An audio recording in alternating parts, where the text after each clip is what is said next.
Hello, Tim Sylvie here, and today we're joined by not one but two racing drivers, one based in Dorset in the UK and the other hails from Auckland, New Zealand. And in honour of our Kiwi guest, I wanted to test your New Zealand knowledge, Harry Benjamin. So I have three questions for you, and they are seriously easy. So if you get any of these wrong, well, quite frankly, you don't deserve to be on the podcast. Number one, what is the capital of New Zealand? Auckland. Ah! No. Even I've got my hands in my head. Like What is, oh, it's Wellington, isn't it? Wellington. Oh, That's disappointing. Okay, question number two. To the nearest 500 meters, how tall is Mount Cook? I don't. How am I supposed? It's the nearest what? 500 meters. Mount Cook. Mount Cook in meters. 3,000. It's a valiant effort. It's 3,754. Not bad. Oh, okay. All right. I feel like I redeemed myself there slightly. Final one, which is really easy. Okay. I have a feeling this might be another head in hands moment. What is the nickname of the national football team? I do know this. Or is it football? No. Well, you know the rugby team, sure. Yeah, I don't know. I don't know the football team. Do you know the rugby team? Please tell me you know. Isn't it like the the what? What? Yeah, go on. All something? Oh my God. I'm so sorry I feel embarrassed and ashamed. What's the answer? The national football team is the All Whites, and every single person that listens to this podcast is telling you that the national rugby team is the All Blacks. I knew the rugby was All Blacks. Oh my God. I didn't know. I had no idea what the football one was. I'm not into my football. Let's move on quickly. Jesus. Why'd you test me like that? You know I'm terrible at quizzes. Much better at asking the questions. That's horrific. It is horrific. Well, let's move on to something you do know about. We'll re-edit that in the post, and so I get them all right. We'll change all that. Formula E. Harry, you've done a few bits in Formula E, haven't you? You're a fan. Just briefly, you've done a little bit in the past in the FE paddock. Yeah, I was there I've sort of been in and out since season 2, really, when the cars were very, very different, doing some bits and bobs. I started off in Formula E as a runner and the T boy. I was making all the T's, so for the broadcasting people. So I've been working my way up, and they biffed me off the talent call, but now at Formula 1, so it's all right. I've forgiven them. So we move on. You've done a lot of Formula E though as well, haven't you? I have. I'm still working in Formula E, actually. And my latest Formula E exploits, in terms of being at a race, was actually Berlin for the final race of season 7. That was when you had to quarantine there, right? You got stuck there. No one really knows, but I nearly got the whole race cancelled because I turned up. I shook Mark Webber's hand in the lobby of the hotel, went up to my room, did my PCR test, came back and had a positive test. And they nearly had to bin the whole race. And I was in my hotel room in Berlin for the next 10 days. I missed everything. Didn't get to the race at all. Jesus. Tragic. Anyway, enough about us. Shall I introduce today's guests? I think it's about time. So today, our first guest is Sam Bird. He's a race winner in every season of the Formula E World Championship to date and has been in the series since its very first race. He first appeared in karting before Formula BMW. He's been a reserve driver for Mercedes F1 before signing up to race in the first ever Formula E season in 2014 with Virgin Racing. We find him now, of course, with Jaguar Racing, and his teammate is Mitch Evans. And we're lucky enough to have him here as well. Mitch also started in karts under the mentorship of Mark Webber. He went on to win the 2012 GP3 title as it was then. His electric career started in 2016 when he signed for Jaguar, and he remains there to this very day after a strong showing in season 7 where he finished 4th in the championship, just a few points off the winning driver of Nick de Vries. Here's hoping Sam and Nick can challenge once again, Sam and Mitch. Once again in season 8. To the both of you, welcome to the MotorMouth podcast. Hey guys, how are we? Very well. Very well. I'm really offended, actually. Yeah, I just wanted to start off. Well, I want to apologise for my New Zealand knowledge, and then I also want to apologise for Tim calling you Nick. So if you want to leave, great. I'm sorry about that. It's not as bad as we had Freddie Hunt on the show, and I called him James Hunt, and that was awkward. Yes. Yeah. Could be a tad awkward. Oh. But hey, let's forget all about that. Let's move on and chat about you two, because you know what you're doing, or at least we hope you do. Where are you both, first of all? Let's start off with that. Sam, whereabouts are you dialing in from? I'm in my home in Sandbanks. Very nice. And Mitch, what about you? I'm in Monaco in the south of France. Look at that. Look at He's already one up you. You're in the Monaco of the UK, so you can't say much, Sam. True. Now let's start off with because it's not actually too often that we have two people on at the same time, particularly teammates. We've only done it a couple of times, and it tends to be other drivers in the Formula E Championship. So, first question to you both properly, Sam. I'll come back to you on this first. Can you describe Mitch as a teammate? What have you found out a bit more after your first season working together? I mean, I've known Mitch since, like, obviously watching him in GP3, and then he moved into GP2, and we did GP2 against each other. So we've known each other pretty much for the last decade on circuit. It's the first time I've worked with him, and honestly, it was great. You know, he's a good, fun guy, good banter, but also super professional and extremely quick. So to be honest, it's been great. And Mitch, same question to you then.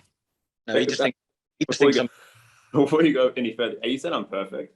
That's what it sounded like. No, I was just joking. I'm taking the piss. Yeah, as Sam touched on, we've known each other for a long time. In GP2, Sam almost won that year. We raced against each other, so I knew what Sam was capable of doing. And then obviously in Formula E, his sort of stats, speak for themselves. And yeah, it's been great. I think last year we worked really well together. Almost won the team championship. We both had a good shot at the drivers. So yeah, Sam's been a really good addition. So he can be annoyingly really fast as well. But I think the combination that we've got within the team, we sort of bounce off each other really well, I think, and we've definitely been able to take the team to the next step, which is really important. So looking forward to another season with him. Now, Sam, take us back to your early years. When did that motorsport bug first bite you? Can you remember where it really became something on your radar? Oh, I mean, if you if you want like the full spiel, I mean, it started when I was like 6, 7. I used to write letters to my mum and dad saying, guys, please take me go-karting. I used to watch F1 at home with them on the weekends. Back then it was on like Eurosport, wasn't it? So I'd watch it on Eurosport with mum and dad. Yeah, and then I had my first go in a go-kart when I was 8 for my 8th birthday. And then if my grades were good enough at school every term, they'd allow me to go to Clapham or Streatham Playscape raceways in indoor karting in London and have a morning there as like a well done. And when I got to 10, I had my first go in a proper race outdoors, and that was it, really. Were you? Did you find you had a affiliation with the kart straight away? When you did that race at 10, were you doing well, or did it take some time to get you up to speed? Dude, it's still taking time. I'm 35. I'm still struggling out there. No, I won my first race. And at that point, Sorry, Bob. Yeah. No, at that point then, it was like, mum and dad were like, right, he's not bad at this. So we did the full season. I won that championship, and then it was only a lower level championship. It wasn't any good. And then I got into national, and it was a bit different. But that's what kickstarted it, really. And same question to you, I guess, Mitch. There's been a long history of racing drivers from New Zealand. Bruce McLaren, obviously, Bamber, Scott Dixon, Van Gisbergen, Brendan Hartley, of course, who we've had on the show. What's the scene like there? And what was it like when you were growing up and in your earlier years in karting? Is it pretty competitive? Yeah, extremely. I think as a country, for our population, we really excel. I would say generally in sports, but obviously in motorsport, it's probably stemmed from back in the days of Bruce, Denny Hong, Chris Amon. They sort of set the scene for us. So I went to Target. And and obviously with the McLaren name still around, you know, it's been a massive part of New Zealand motorsport history. So growing up, it was the karting scene was really strong. There is many drivers that that should have got the opportunity to come overseas, right, and spread their wings. But the unfortunate thing with our part of the world is it's just so expensive to be able to race, obviously. But then obviously to try and come over to Europe is another massive step, which is it's just unrealistic for a lot of people. I was very lucky. I got picked up by a great family that have funded a lot of Kiwi drivers, the Giltrap family, and also Mark picked me up, and then that gave me the shot to come over to Europe. But if it wasn't for that, I just financially could not afford it. So yeah, the scene is pretty fierce back home, considering we've got, you know, quite a small population. So yeah, it's I do miss those days, you know, in karting and former Ford and former Toyota. You know, it was a good place to learn, to be honest.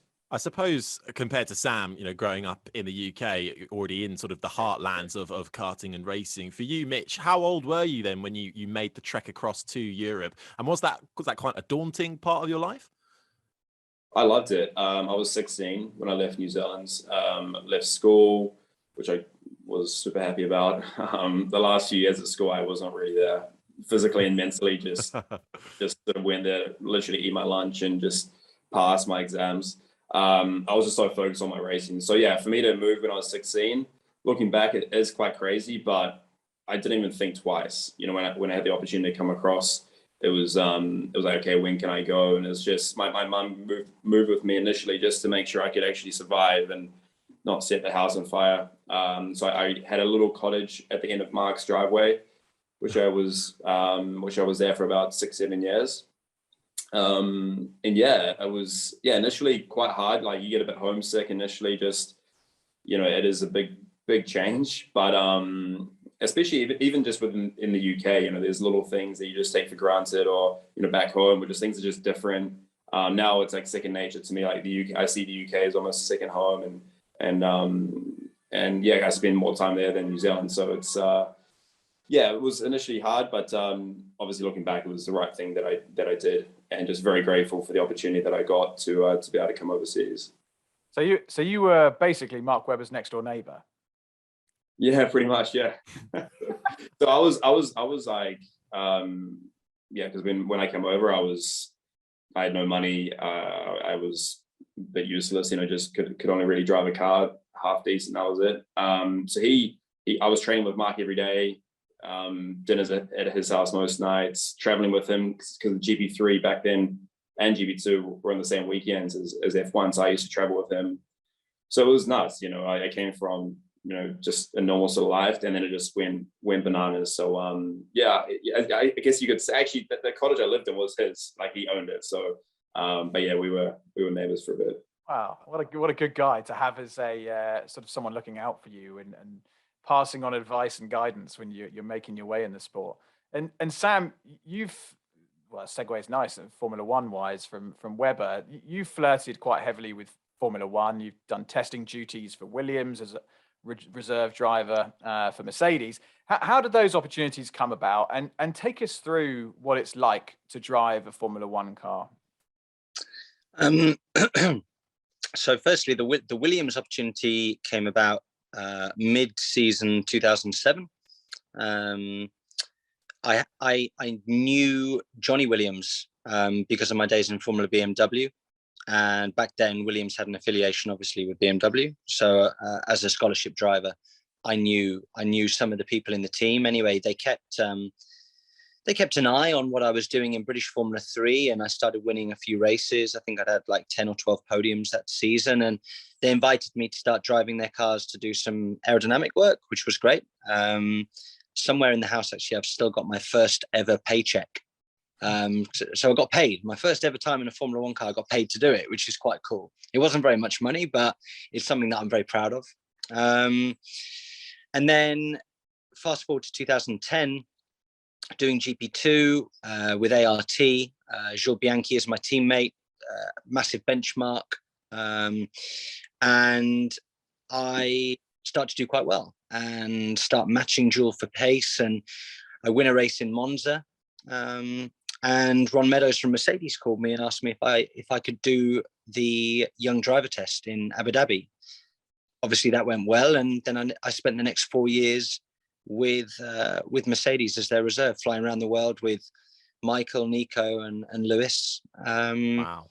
You know, is pretty cool. I've got to say that, you know, I have worked with two of my heroes. You know, Lewis is a hero. We're working with Michael as well.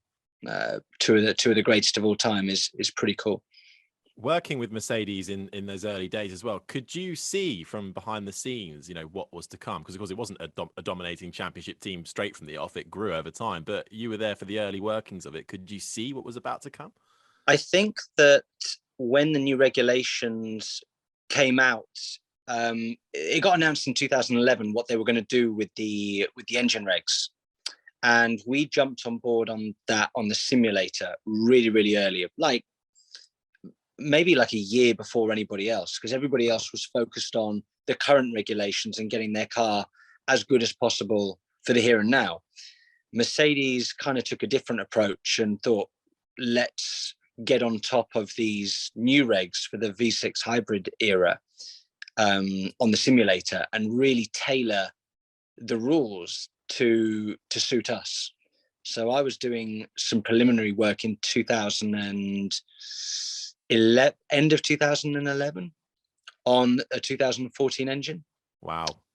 So it was kind of then that you thought, right, I think that when the time comes in 2014, they're going to be a force to be reckoned with. Clearly, Red Bull had the upper hand when it came to the V8s and that kind of technology. But yeah, when it went V6 in 2014, Mercedes just cleaned up, didn't they? Well, you could say that, to put it lightly. How incredible though to have been involved in that kind of structure as well, and to work with, you know, some all-time greats. When I was there, they didn't win anything. Maybe it was me. They got. But you laid the groundwork. I'd take that. Either do I take the credit and say it was all down to me on the simulator, I must have been magnificent, or they got rid of me and all of a sudden they were great. it's a one. So never mind. Well, since then, of course, you made the switch to Formula E in a race seat right from the very beginning of the championship. Can you cast your mind back to that time as well, the first time you drove that Formula E car, and your thoughts back then? Because we've spoken to a few drivers who are still racing in the series and who aren't anymore, or who just tested, and they all said, you know, they were a bit, you know, they looked at that car and thought, okay, here we go. What's this going to be about then? What did you think? Yeah, so end of 2013, I've come runner-up in GP2, as Mitch said. Going to 2014, I got let go by Mercedes, and I had nothing. There was nothing about. I wasn't earning a living because I got paid for GP2 and the reserve role. So I was pretty much broke and was really worried. I was just about to go and do a course in physical education to get my personal training certificate so I could become a personal trainer, because I thought my career as a racing driver was over. And I got a phone call asking me to go for a meeting in London with this new team in Formula E called Virgin Racing. I'd heard of Formula E. I'd heard, you know, you read things in Autosport, you saw pictures of the car. I never thought that I'd be doing it, but I'd heard of it. Anyway, it was like a lifeline. I went to the meeting and thankfully got the job. The first test was at Donington. And yeah, I'd never driven an electric vehicle before, and I really didn't know what to expect. The first thing, compared to the GP2 and the F1, was just how quiet it felt at the time, because I'd come from something that was screaming in my ear to that. It was very bizarre.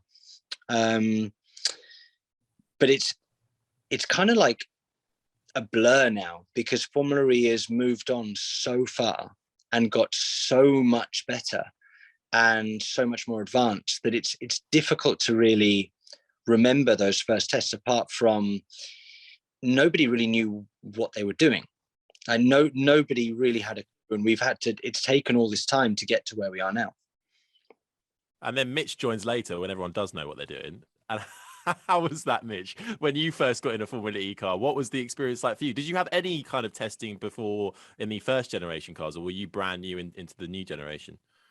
No, so I did 2 seasons with the first generation car. So thing is, what was quite tough is that I came in obviously with the team, like with Jaguar, but we were a brand new team, like all new personnel. Some of the crew had worked on the battery side of things with Formula E, but it was a rookie, 2 rookie drivers and basically a rookie team. And I think the powertrain was designed in a few months, so we were like really inefficient, very heavy, software wise, so far behind. 2 drivers that didn't really know what was going on, and we just somehow, yeah, it was quite an incredible time looking back, because at the time it was like, what the hell is going on? Because we were the worst team, and we were at the back, and our 4th race, all of a sudden we finished 4th, and we started getting points, and we didn't make it into Super Bowl that year, but we did some really cool qualifying sessions, and we just showed some good progress, which obviously we could just lay some really nice foundations for the next few years. But we still had to keep working on it, hire new people. I had a few teammates over the years as well, but initially it was really hard because we were just learning as we went. Probably to a similar degree what Sam had in season 1. So yeah, that was like, looking back, we were quite, well, not lost, but we were just starting this new sort of chapter, this new era of motorsport. And if only we knew what we knew now back then, that could have been a different story. But yeah, wild time, especially with the car changes as well. Like, it was just so many things to learn as a team, as a driver. It's quite fascinating. I've recently purchased a electric car. And it's got I've got the paddles on the steering wheel for regen. This is probably a really simplistic way of looking at it, but is it effectively the same sort of process? If when you're driving along and the team are like, right, you need to save some energy, presumably the paddles on the steering wheel are still for that purpose. That's why you're pulling those paddles to regenerate the battery. Is that how it works? And does that take getting used to in a race environment, Mitch? Yeah, I mean, it's pretty much works the same way. So when we save energy in Formula E, we have a sort of a software that's been implemented into the car to basically, we've got to try and get us to the finish of the race as quick as possible. So we've only got a certain amount of energy, and to be honest, it's not enough to finish the race. We've got to try and energy save to make it to the finish. So we do some coasting down the straight, and then after the coasting phase, we'll then pull a paddle like you have, and they'll recoup 100% energy. So when we recoup or regenerate under braking, we lose a little bit of energy in that sort of in the system, but that paddle recoups 100%, which is really effective. So yeah, we do. So that's quite relatable from what you do in the car to what we do in the race car. Obviously, we're doing it every corner. It's quite different. It's a bit more intense for us, but let's say the concept is quite similar. And do you, presumably, well, you're traveling a lot faster than we are in our road cars. And when I press the paddle and activate the regen, it is very noticeable. I feel it, obviously, before I've even touched the foot brake. In your case, when you're traveling at that speed, coming to a corner and you pull on the regen, is it a very noticeable reduction in speed? Yeah, it is. It is quite noticeable. It depends on the corner, because we can reduce the aggressiveness of the regen. We've got a limit. We can't go above a limit, but we can, within that range, we can, have it super low, high, depending on what we feel like is the most comfortable. Especially in the wet conditions, you gotta be very careful not to have too much, because to lock the rears. Obviously in a road car, you've got more systems to control that, so you'd never get into that state, but we don't have that in the race car. But we're always optimizing the amount of energy that we can recover, and that tech and those learnings are going straight back into the road cars, which we found with the I-Pace. With just within our region strategies, we're able to increase the range of the I-Pace on the track, on the road, which is quite cool to be part of that. yeah, we're just always finding, because we don't want to obviously overheat the rear tires, but we don't want to leave energy on the table. There's so many factors that come into it, but I think that's it's quite a cool thing that, you know, everyday users of electric cars are able to also experience that, because then it's more relatable for them when they're watching us on track. It's fascinating, isn't it? And actually, because it does require, you know, all this knowledge and sharing of data and working together, especially as teammates. Compare that to Formula One, where, you know, you really want to beat your teammate. Yeah, you've got access to their data. You just want to absolutely, you know, crush them and win. I'm sure there is absolutely an element of that in any kind of racing. But in Formula E, is it more of a team effort? Especially, you have to work together to understand the efficiency, especially, you know, when we get the new generation of cars that come in. Who wants to? Sam, go on, Sam. You take that one. Okay. I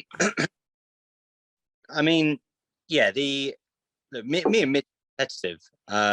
Mitch wants to beat me, and I want to beat Mitch. But at the same time, there is a bigger picture. We're employed by Jaguar Racing, and we both want to work as hard as possible together to ensure that Jaguar can try and win the team's championship. That's why we are employed by Jaguar Racing, to try and do that. If one of us can win the driver's title as well, then great.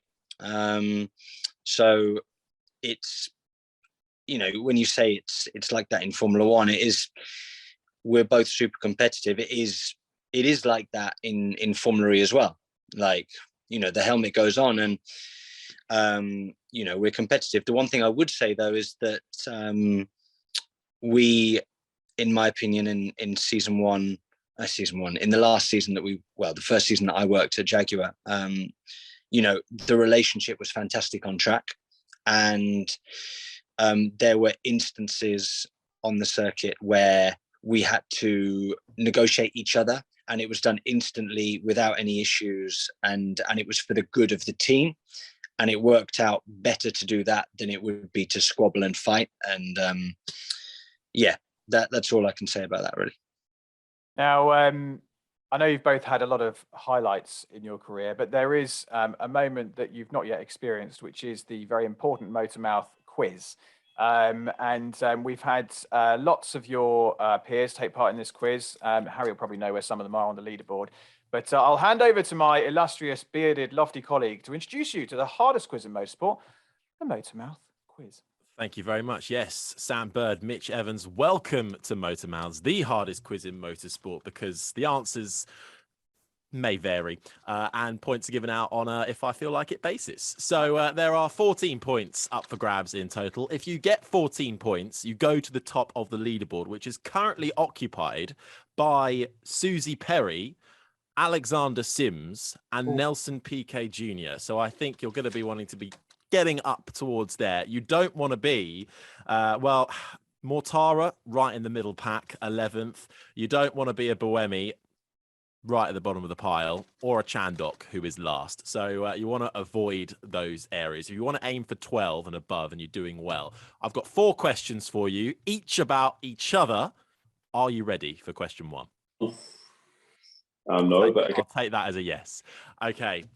Mitch, when is Sam's birthday? Sam, when is Mitch's birthday? That's not fair because I mean, it's not fair because mine was literally the other day. Like, couldn't have missed it. So Life isn't fair.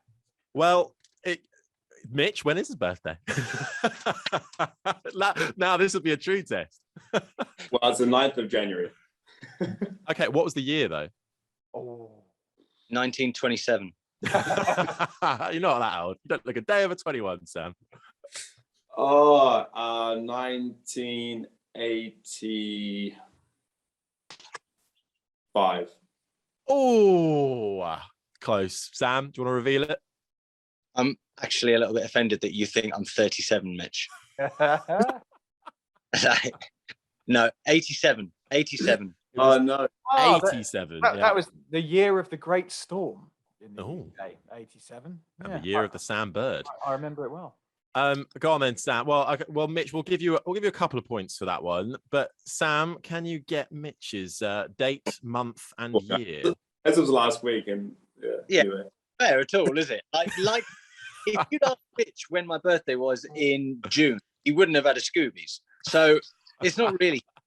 So Mitch actually had his birthday at a race event last year because we got him a cake. It was in, I think, Puebla. And Puebla. That was early. That was early. That was early. Giving him clues. Anyway, I'm keeping on this. Well, no, let me add in that you are working together here. So the points is a total point score. But can they confer? This, I mean, as long as they don't give each other the answer. Well, I was just about to say, can he not just say his birthday and we take the points?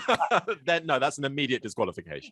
Oh, okay. I'm saying June, and he's 27. So 1995 and 96. Oh, very close. Mitch, do you want to reveal it? 94. 94 on the 24th. Well, you know what? That was an admirable effort, actually, a proper effort there. I'm going to give you 2 out of 3 points in total for that question. So we're off to a decent start. Second question, though. Sam, how many wins in Formula E does Mitch have? And Mitch, how many wins in Formula E does Sam have? Mitch has 2 wins. Spot on. I know Sam's got more than 2, that's for sure. Either 10 or 11. 11.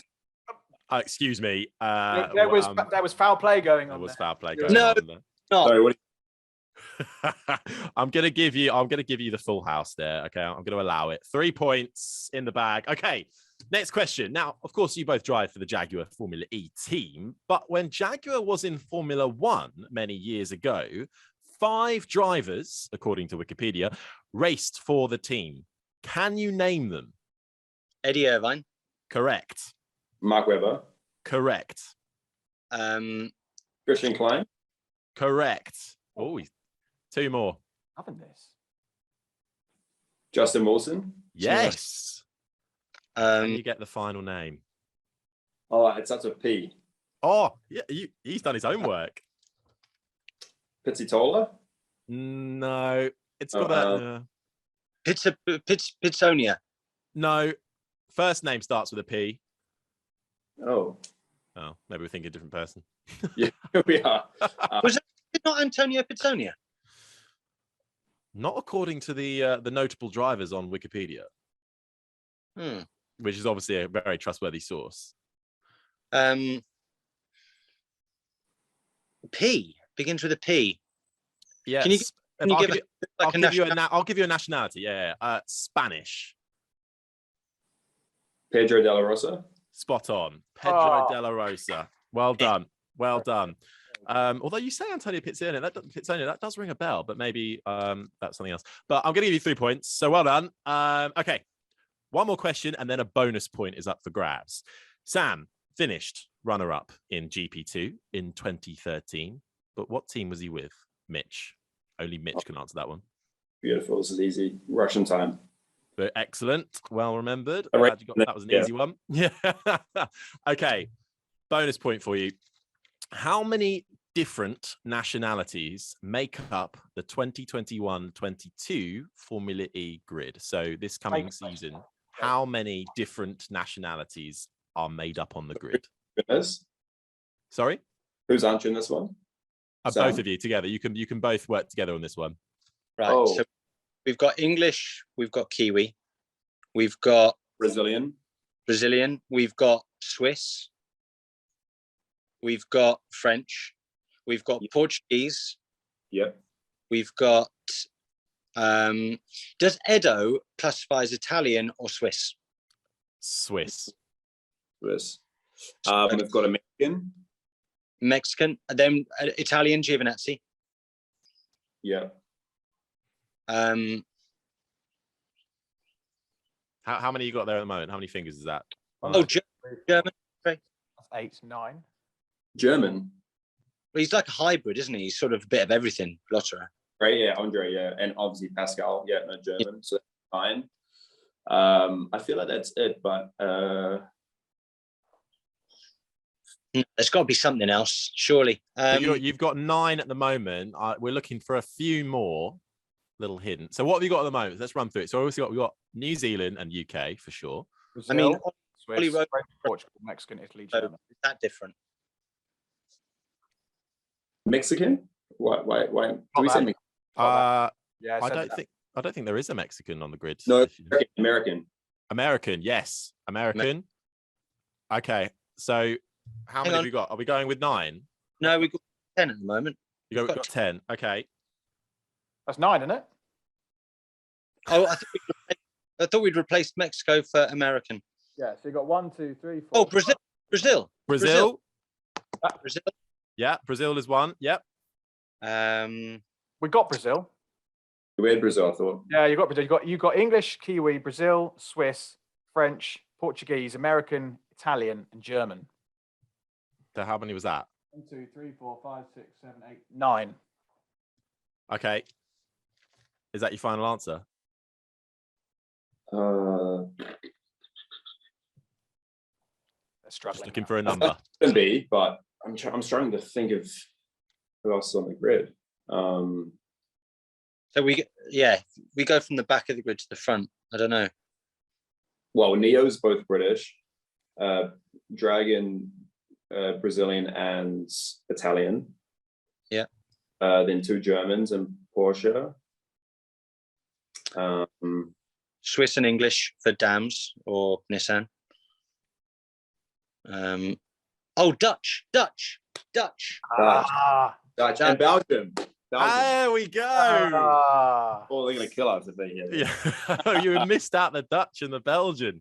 Yeah. So can I have a final number from you just to confirm all of that? So we've got UK, Dutch, Belgian, Brazilian, Swiss, Italian, Portuguese. Yeah, you said Portuguese, didn't you? Yep. You said Germany, USA, French. Who was the other one? I think 11.